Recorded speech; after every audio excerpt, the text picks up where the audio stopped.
అందరికీ good morning అన్న. నా హాస్పిటల్ వెళ్ళిన డాక్టర్ అయితే ట్యాబ్లెట్లు ఇచ్చిండు. నైట్ వేసుకుంటే తగ్గిందన్న ఫీవరు. యాక్చువల్లీ ఫీవరు నాకు వారం అయిందన్న వచ్చి.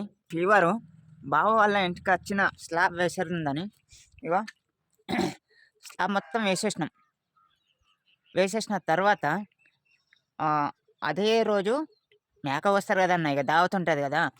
దావత్ అన్నం తింటున్న నైట్ 7:30కు. అన్నం తినే టైంలోనే మెల్లగా బాడీలో చలి జ్వరం అనేది స్టార్ట్ అయిందన్న.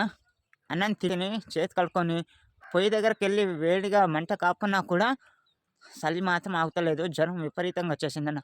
ఆ గంటల ఒళ్ళు మొత్తం వేడిగా జ్వరం వచ్చేసిందన్న. పడుకున్నా కానీ ఆ రోజు సంధి నాకు నిన్నటి వరకు చుక్కలు కనిపించినాయి అన్న.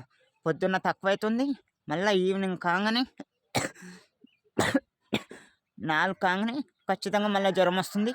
4 గంటలకు జ్వరం వస్తే ఇక నైట్ మొత్తం చలి జ్వరము, దగ్గు, ఇదంతా బాడీ పెయిన్స్, ఈ నెక్ ఇదంతా పెయిన్, దగ్గి పొట్టల పేగులు మొత్తం ఇట్లా పిక్కపోతున్నాయి అన్న. చుక్కలు కనిపించినాయి, మైండ్ పనిచేయలేదు. ఇంత ఘోరంగా అనుభవించిన అన్న నేనైతే. వారం రోజులు చూసి ఉంటున్నాను నా వీడియోస్. మా కోడలు కూడా ఫుల్ ఫీవర్తో ఉన్నప్పుడు మా కోడలు జనమం పెట్టింది, చాలా హెల్ప్ చేసింది మా కోడలు కూడా. అంత ఘోరంగా అనుభవించిన అన్న ఒక వారం రోజులని సంజరంతో.